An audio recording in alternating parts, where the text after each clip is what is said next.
Good morning, darling. I brought you some breakfast. I made the bacon just how you like it.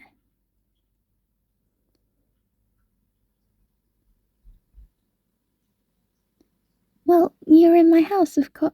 Oh, right, I suppose you wouldn't know. You see, Uh, yes, you are tied to the... Oh, no, wait, please don't scream. Oh, you're screaming. Baby, please, it really hurts my ears. The walls are soundproof anyway, so it doesn't even... Please. That's it. If you don't stop screaming this instant, I'll eat your bacon.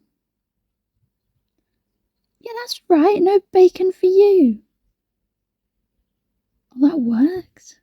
I really wasn't expecting... Sorry? Who am I? Honey, you don't recognize me? I suppose it was a few months ago, but even so, it's not every day you save a girl's life. Oh, so you do remember. Well, I don't know how you saw that night, but let me tell you how it looked from my perspective. I was walking down the street at night, exactly like you're not supposed to do. I don't even remember why at this point. I just remember seeing those men coming out of the alley towards me. I was terrified. I didn't have a weapon with me. I truly believed I was about to die. And then you were there. I don't know where you came from, but you didn't even hesitate. Two big, tough, dangerous men, and you went straight at them. Although, you're not too small yourself. Wow. Sorry, I got distracted. Anyway, you got between them and me, and you drove them off. You didn't even know me, you didn't have to do anything. You could have just kept walking and not gotten involved. But instead, you stepped in. You were my hero. What really stuck with me from that night wasn't even how you fought, though. It was how you made sure I was okay afterwards. You were bleeding and bruised, and you asked whether they'd hurt me. I started crying, and you held me in your arms for the few minutes it took me to calm down. You even walked me to my car, a couple of blocks in a direction you weren't going, just to make sure I'd be safe. At this point, I knew I'd found the perfect person. Strong, brave, gentle, kind, protective, and really attractive. I was in love, so well, you probably remember what happened next, don't you? Yeah, I did. But you turned me down. You just flashed your wedding ring on your finger and said, "Sorry, sweetheart, not a good idea." I have to confess, the first thing I thought was, they're loyal too? Could they be any more perfect? But then I realized what it meant. I could never have you. I mean, I could have tried, I suppose, but I don't want to be a homewrecker.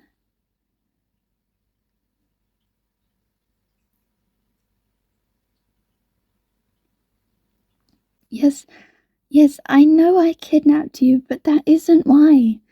Please, just let me keep telling the story. You might not like these next bits, but I have to tell you them and you have to hear some of them.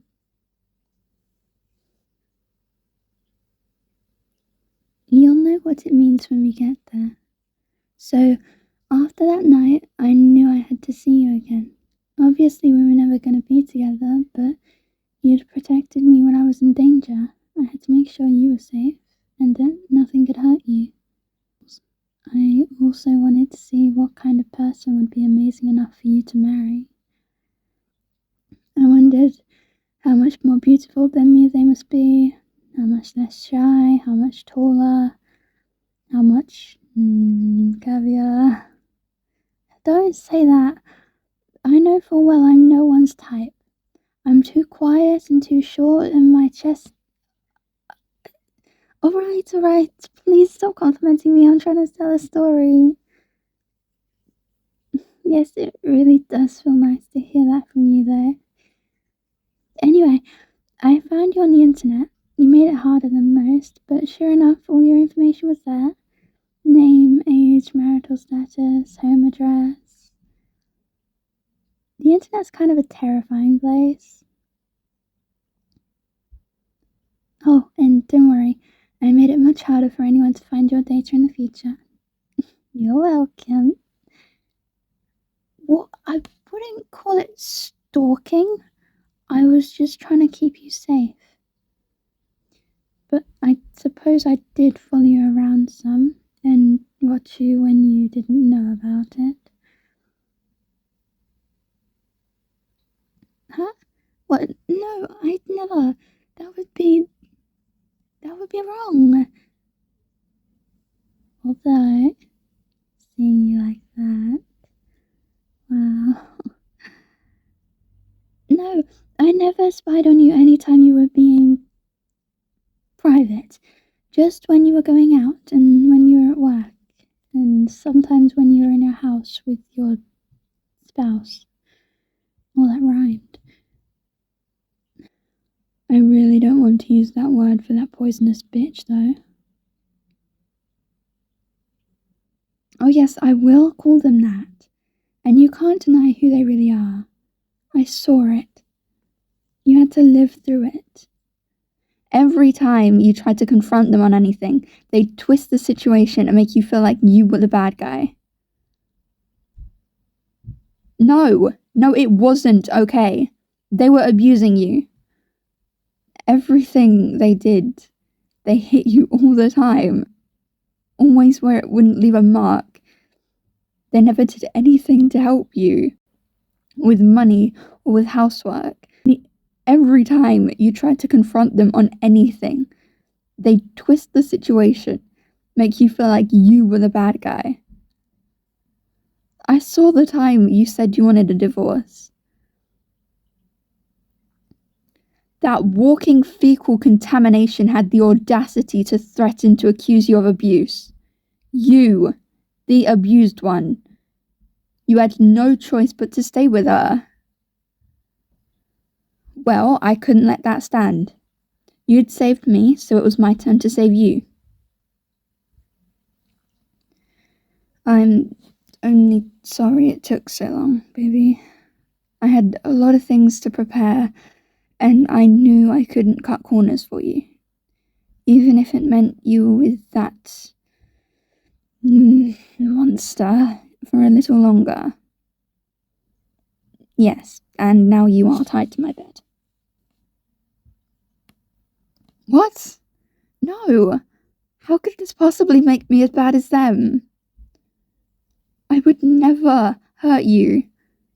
I brought you here to save you.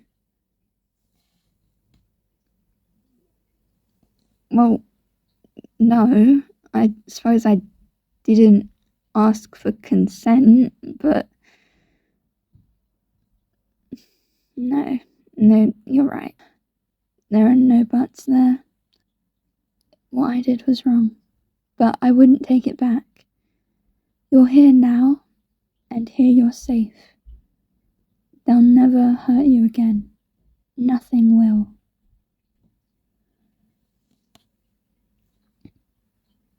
No, I won't just keep you tied to the bed forever. That'd be ridiculous and really bad for you. This will just be until I'm sure you won't try to escape. Oh, but your partner won't think you ran away. They won't think anything of the kind.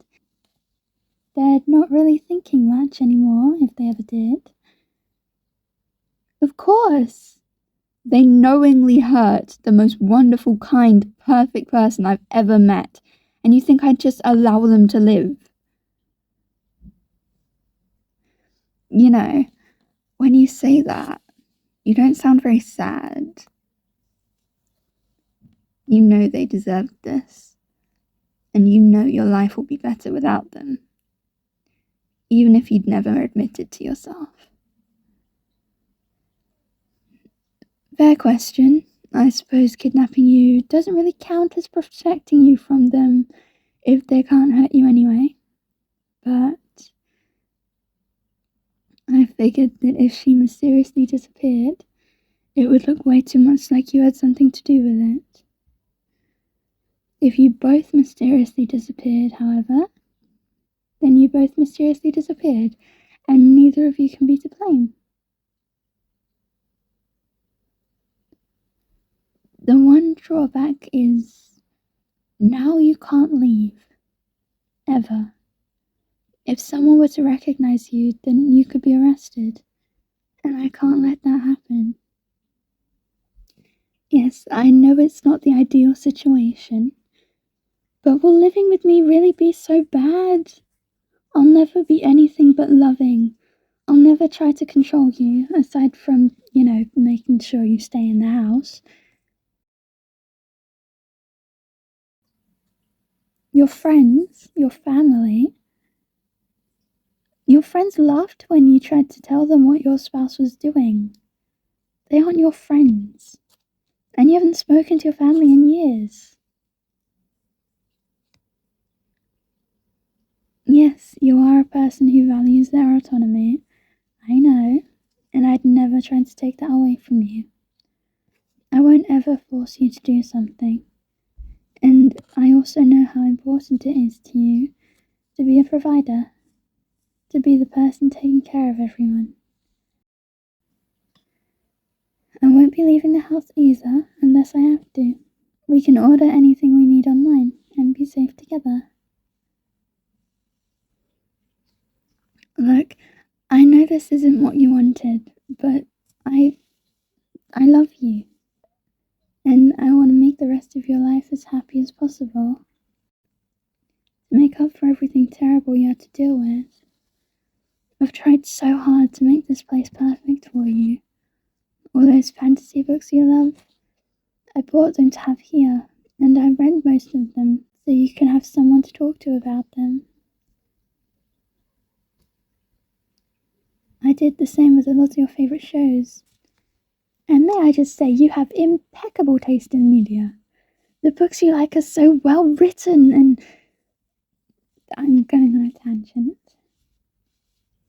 I put in a home gym so we could both keep exercising without having to leave the house. The kitchen is state-of-the-art so I can make all of your favourite foods. I have all new technology for you, with all of your important data from old devices uploaded. Yes, that even includes the console your partner smashed. There's even a part of the house where you'll be able to lock it down completely for when you don't want me around.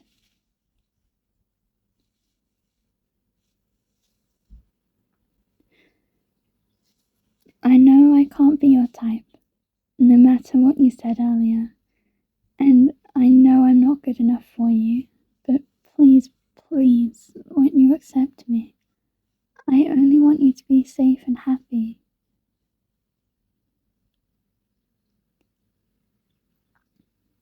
No answer?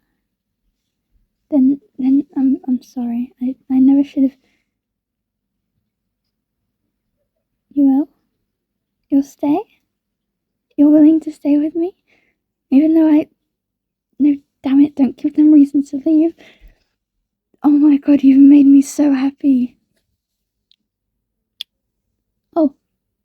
I'm so sorry. That was crossing a boundary. I shouldn't have. It's just, I've been imagining doing that for months, but it doesn't.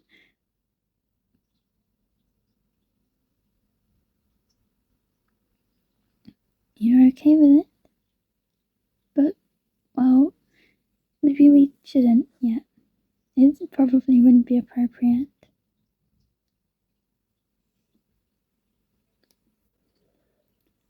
Oh, I'm sorry about this. I am. But I don't think I can untie you just yet. I know you're honest, I know you're honourable, but I can't be certain that you're not just trying to get away from me. You're gonna have to stay there for now. But I love you. And I think you'll grow to love me. You shouldn't be there for much longer than a week. And anyway, it's a comfortable bed. Now, we've been talking for a while. Your breakfast might be a little cold, but it should still taste good. I can feed it to you, and then we can do something nice together. Maybe I can read to you. What's that book you're in the middle of? Gardens of the Moon? Well, it doesn't matter what we do as long as we do it together. You saved me. And now I'll be here for you always. Now, breakfast.